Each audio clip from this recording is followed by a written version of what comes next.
The nation's unification minister says the sanctions on North Korea are having the desired effect at this point. However, Cho Myoung-gyon added that there needs to be closely monitoring of the situation as the economic cutoff could hurt the lives of the average residents of the hermit kingdom, much more than its leadership class. Kwon Jang-ho shares with us his remarks. South Korea's unification minister suggested a bleak outlook for North Korea on Monday.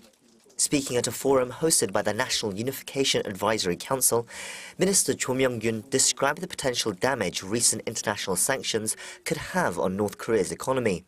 He stated that almost 90% of the regime's $3 billion worth of exports will be affected by the UN sanctions, as well as unilateral sanctions by the US.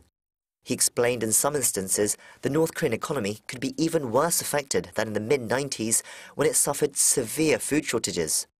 That period was dubbed the arduous march, and an estimated 3 million people died due to the famine. A repeat of an event that extreme is thought to be unlikely, but not impossible, with effects of the sanctions already being seen. If you look at Kim Jong-un's recent activities and statements, he is emphasizing to the people self-reliance and bracing to resist the sanctions. This shows they are already having an impact. This was reflected in Monday's state-run newspaper, the Nodongshinmun, which ran a statement calling on the need for a revolution of self-rehabilitation, adding that the North Korean army and people will show the world their determination in the face of sanctions.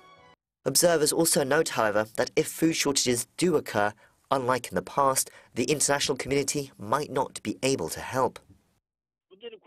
In the 90s, the world was ready to support North Korea with humanitarian aid.